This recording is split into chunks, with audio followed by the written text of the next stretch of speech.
Башкортостанда күренекле галим Сергей Руденконың тууына 140, ә уның билдәле хезмәте башкорттар басылып сыгуга 100 ел тулу айканды халыкара конференция оештырылды. Һаумһагыз эфирда интервью, студияла Гөлсемә Эштанова.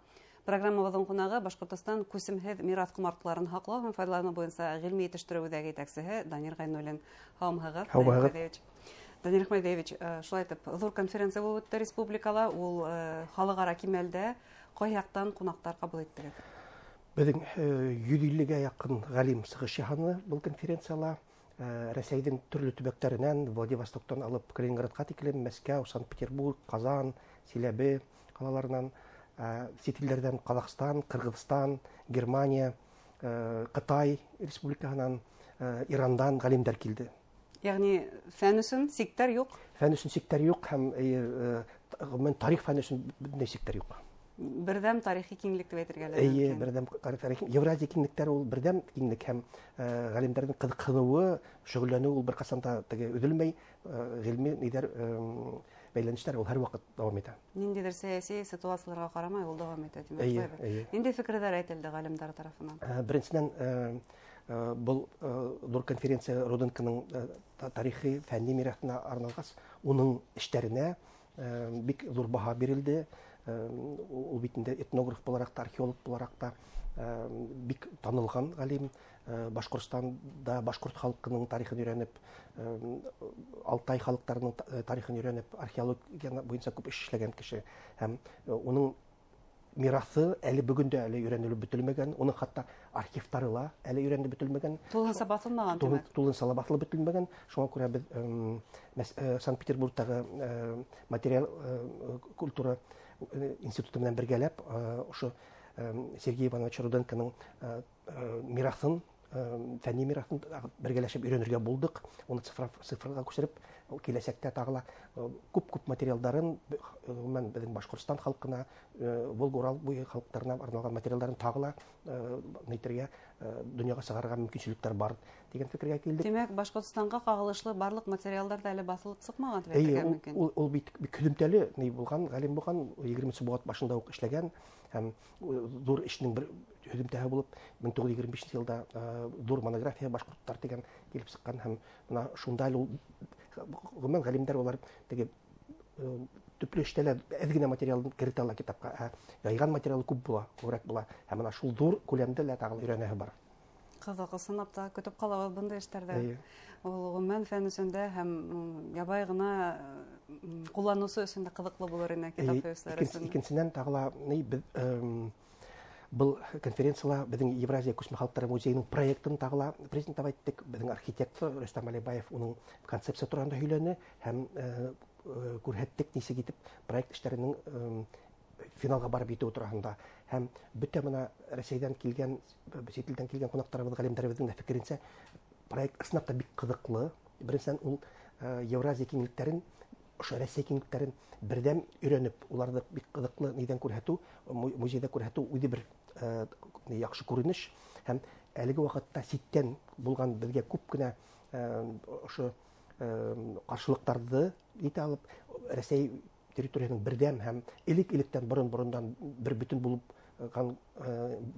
исбатлаусы ул проект дип белдерделәр һәм инде ошо архитектураны караганда ла менә безнең архитекторлар тәкъдим иткән минимализм стилендәге ландшафтка яраклаштырып эшләгән проектты бик уңышлы дип таптылар. Ни өчен минимализм булырга тиеш? Минимализм булырга тиеш, чөнки без бит инде күчмә халыклары тарихын өйрәнәбез һәм гомумән башкорт халкының тарихында ла ул һәрвакыт минимализм булган. Ул ниләр яугир халык, күчмә халык ул беркайчан да үзе артык йөртмәгән, үзе тормышында артык буяулар, артык әйберләр, артык ниләр белән яшәмәгән. Хәбай нимә алып китә алган? Шуны менән йөргән һәм менә шуңа күрә лә әлеге көндәге безнең менә шу музейда безнең проектында ла минимализм кулланыла һәм бер нимә лә артык булмаячак. Исендә лә тышында ла музейның менә был теге халыктың рухын, халыктың көчен һәм халыктың аңын, философияны белдерергә тиеш. Дөньяга карашын белдерергә тиеш. Ради Хабиров үткән аҙналағы Совет ултырышында ЮНЕСКО эштәре буенча билдәләп китте. Башҡортостан хәҙер Рәсәйҙең ЮНЕСКОға объекттар тәҡдим итеү буенча терәк төбәктәрҙең береһе дип билдәләнә ул. Беләбеҙ, бына һеҙҙең ойошманың һәм һеҙҙең тырышлыҡ менән Шүлгән таш мәмерйәһе был исемлеккә инде. Тағы ла беренсе объект, үҙебеҙҙең геопарктар хәҙер ЮНЕСКО исемлегендә. Нисек уйлайһығыҙ, ошо яңы музей был исемлеккә дәғүә итә алырлыҡмы? Мына шул кәңәшмәлә беҙ ысынлап шундай концепция менән сығыш яһаныҡ. Мына Турахан кәшәнәһе, Турахан мавзолей һәм уның эргәһендәге нейҙәрҙе, некропольды беҙ ҙур анализ эшләгәндән һуң ғалимдарыбыҙ бөтә яҡлап та ул ЮНЕСКОға кереү мөмкинлеге бар дигән тәҡдим яһаныҡ йәмәғәтселеккә һәм Ради Фәритуллина. Сөнки уның беренсенән алғанда Турахан кәшәнәһе Рәсәй территорияһында берҙән-бер үҙ ҡиәфәтен һаҡлаған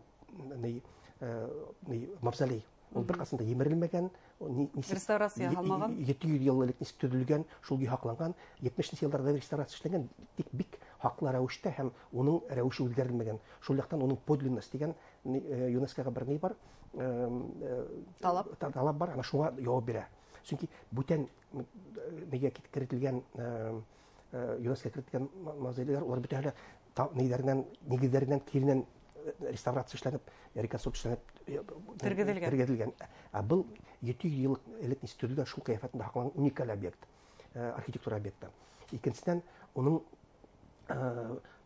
тарихта бөтөнләй ошо Алтын Урда тарихында, ошо Волга Урал буйындағы тарихта бик ҙур әһәмиәткә ия, сөнки ул ошо яҡтарҙыға ислам динен ҡабул итеүенең, дәүләтселектең кертелеүенең бер ҙур символы булып тора. Һәм мына инде шул иләрҙе ҡарап, беҙ киләсәктә ошо сынапта Турахан кәшәнәһен һәм уның эргәһендәге некропольды, бик боронғо некропольды, бер нисә 100 йыл буйына унда кешеләр күмелгән бит инде, ЮНЕСКОның тарих ҡомартҡылар исемлегенә индерергә лайыҡлы тип иҫбат итәбеҙ. Данияр Әхмәтович, билдәле булыуынса, ЮНЕСКОның штаб-квартира ул Европала урынлашҡан һәм әлеге ваҡытта мөнәсәбәттәр был ҡитға менән ябай ғына түгел. Ҡитғаның был өлөшө менән. Нисек уйлайһығыҙ, был ҡаршылыҡ булмаҫмы? Мына быйыл Шүлгән таштың демонстрацияһын бик уңышлы итеп ЮНЕСКОға кертеү нәмәне иҫбатланы. Әгәр ҙә Рәсәй дәүләте мына ошо ғалимдәре демонстрацияны документтарҙы бик ҙур сифатлы менән эшләй икән, уға бер бәйләнерлек сәбәп юҡ икән, ғөмүмән теге ғилми донъя ул нискер лояль ҡарай. Һәм ЮНЕСКО бөгөнгө көндә халыҡ-ара ойошмаларында ул беҙҙең дәүләтебеҙгә шундай ҡарашы менән, лояль ҡарашы менән үҙен иҫбатланы, сөнки һуңғы йылдарҙа бер нисек туҡтаманы беҙҙең объекттарҙы, Рәсәй объекттарын ЮНЕСКОға кертеү. Мына быйыл Шүлгән таш мәмерйәһе ЮНЕСКОға кертелһә, былтыр Кинозерия ландшафты кертелде инде ЮНЕСКОға, шуның Ленинград өлкәһендәге, уның алдағы йылда Ладыгы буйы петроглифтары кертелде, шуңа күрә был эш процесс бара. Һәм быйыл ваҡытта Шүлгән ташты бик уңышлы итеп, бер ниндәй ҡаршылыҡһыҙ берҙәм тауыштан алыу ул Рәсәйҙең ЮНЕСКОлағы халыҡ-ара статусын тағы ла күтәрҙе, кимәлен күтәрҙе. Һәм бөтә Рәсәй органдары ла танынылар Башҡортостандың шул хәтлем сифатлы документ әҙерләгән, шул хәтлем эш эшләгәненә.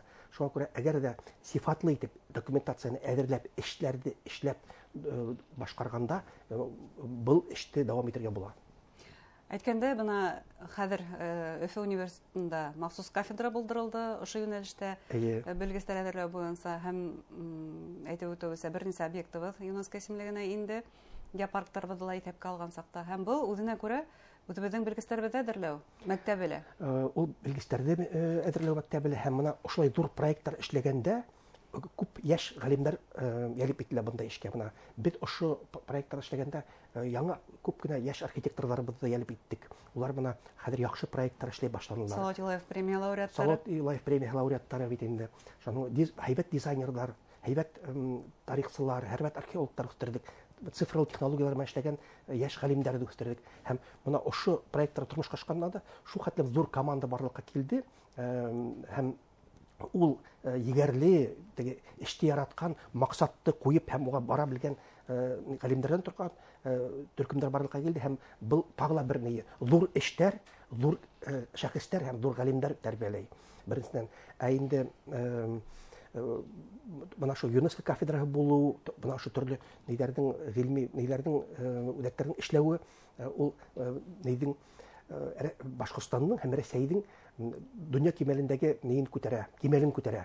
Югары белемдән дә Югары белемдән мына шу ЮНЕСКОның объектларына индерү Башкортстан объектларын ул безне дөнья кимәлендә таныта һәм безнең нибеде престижыбыз күтәрә, туризм ягыннан, танылу ягыннан бик шундый ниле отышлы һәм бу нидә бу юлда киләсәктә үсешебез ул Башкортстан өчен дә, Рәсәй өчен дә бик файдалы. Әйткәндә, бына Тураханга бәйле тагыла бер һорау. Үткән Азнала республика башлыгы Ради Хабиров белән тура бәйләнештә Шишмә районыннан мөрәҗәгать булды. Тирмәнде реставрациялау буенча һәм унда ихтимал икмәк музее булдыру турында.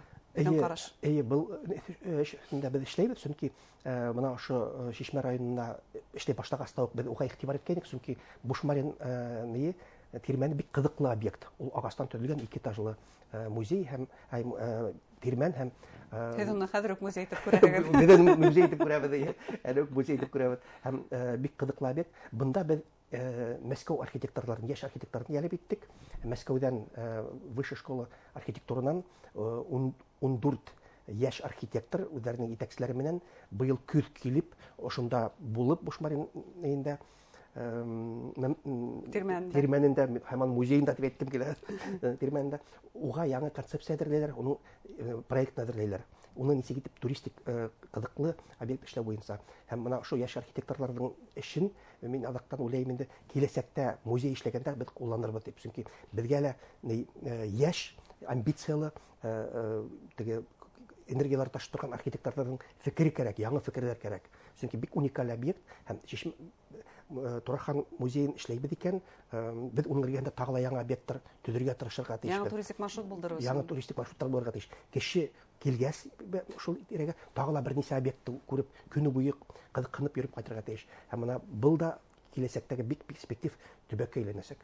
Зур рәхмәт әңгәмәгезгә, уңышлар теләйбез эшегездә. Рәхмәт.